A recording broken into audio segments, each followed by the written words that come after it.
Hindi malilimutan ating pinagdaanan, ating pinagsamahan, sa hirap at ginawa, sa lungkot at saya. Salamat, salamat, salamat sa RTN.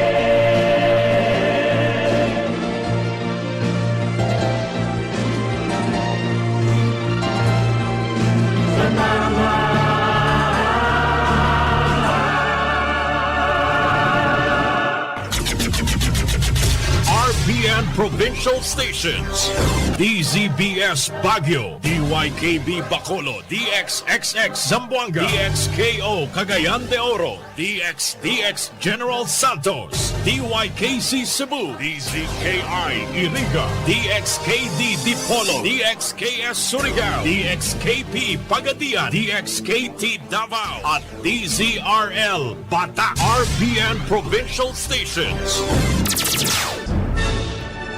RPN Radio Philippines Network, Radyo Ronda, DZKI Iriga, member kapisanan ng mga broadcaster ng Pilipinas. Radyo Ronda Newswatch.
Ang oras na ini atod sa Indo ni Honorable John J. Fortuna, Municipal Councilor na Buwak Camarines Sur. Ang oras na yan atod sa Indo ni Mr. Julio Victor Marlo Siguera, President, Siguera Technological Colleges, Irigan City. Para sa edukasyon di kalidad, Siguera Technological Colleges. Ang oras na ito ay hatid sa inyo ng HCI CMD Cell Mineral Drops. Dahil ang buhay ay mahalaga, palakasin ang inyong resistensya. Hanapin lang basta't may star na pula. HCI CMD Tatak Original CMD Cell Mineral Drops. Ang oras pong inidara sa Indo, kan ako Bicol Party List. Ang programang ito ay hatid sa inyo ng Ramadama Massage Oil. Talagang damang-dama ang ginhawa. Epektibo na, barato pa. Ramadama Massage Oil. Sa panahonin pandemya, pakusugon ang satuyang resistensya. Magkakanin masustansyang mga pagkakan. Uminom nin dakol na tubig. Mag-ehersisyo. Asin magpangaji. Sarong mensahe hatod man sa Indo ni Mercy Oliva Almazan Villarreal. Asin ni Jimerlin Villarreal Valdez. This time check is brought to you by Honorable Mark James Temenia, Punong Barangay, San Francisco, Irigas City.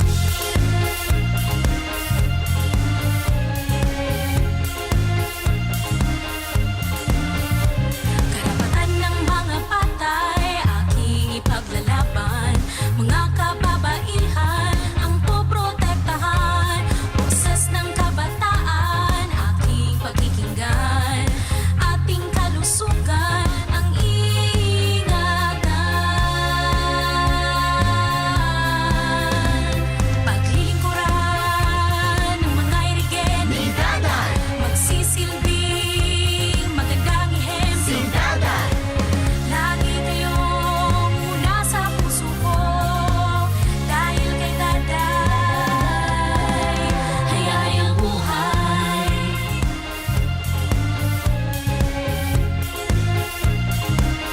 This time check is brought to you by Agta4 Security Solution. Nagbibigay ng proteksyon sa inyong buhay at negosyo.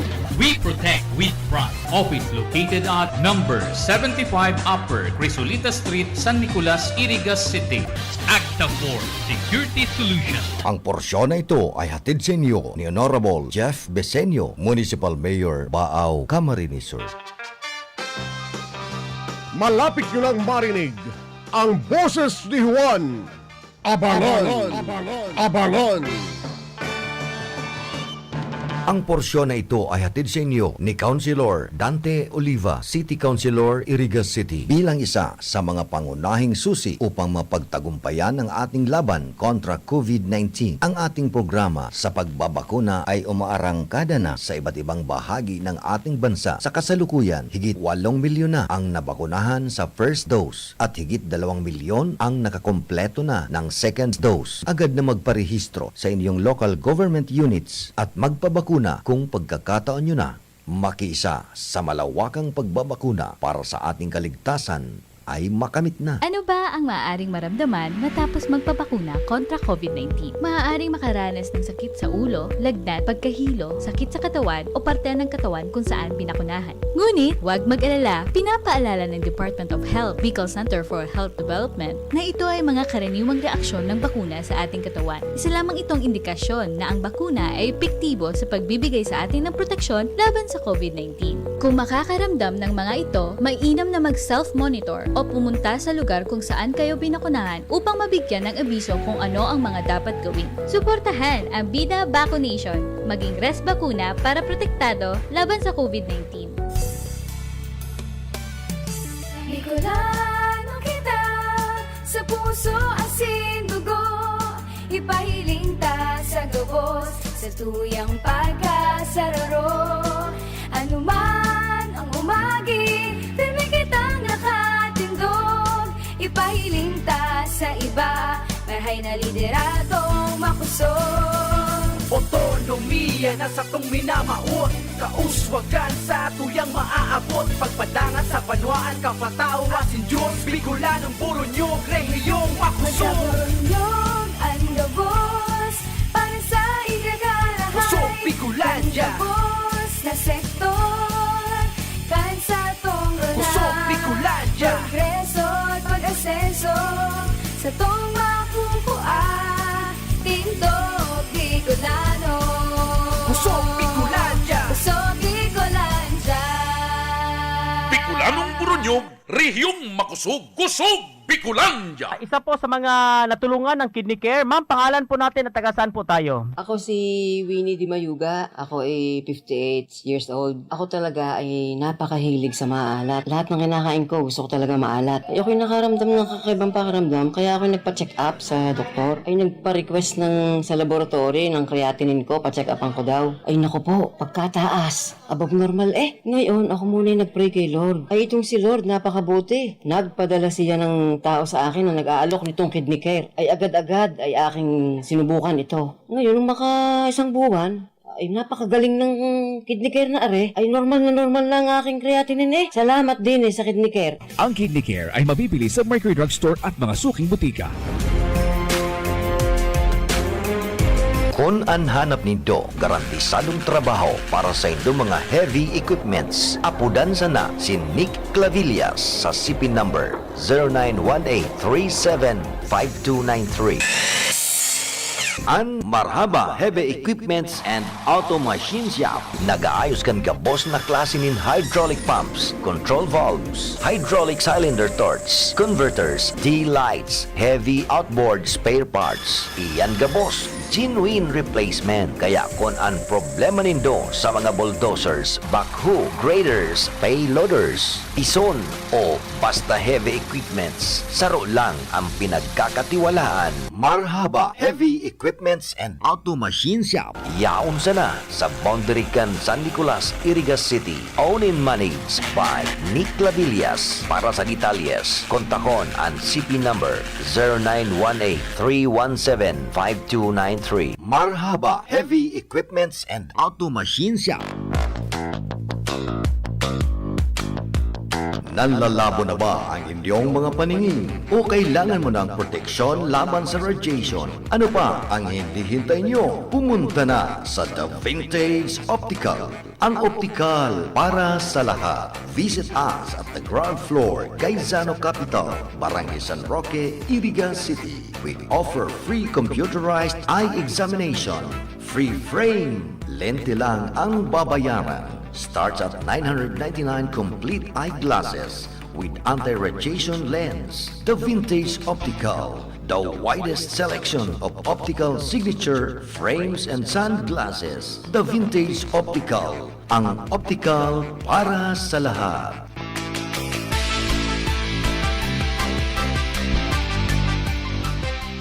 Hoy, kayong dalawa! Ano bang problema nyo at kanina pa kayo di mapakali dyan? Ako ang nahihilo sa kaiikot nyo. Kasi naghahanap kami ng signal. Nakakainis nga. Ngayon pa humina ang signal kung kailan magre-register kami bilang volunteer sa Brigada Pagbasa. Brigada Pagbasa? Akala ko Brigada Eskwela. Hay nako, huli ka talaga sa balita. Ang Brigada Pagbasa na bahagi rin ng Brigada Eskwela ay isa sa mga programa na isinusulong ng Department of Education upang mapaunlad ang kakayahan ng mga bata sa pagbasa. Isa itong magandang paraan upang matulungan ang mga bata na hindi pa marunong bumasa o mahina pang bumasa. Target nito lalo na ang mga mag-aaral sa elementarya mula kinder hanggang grade 6 at struggling readers naman sa high school. Bakit kayo mag-volunteer dyan? Teacher ba kayo? Hindi po!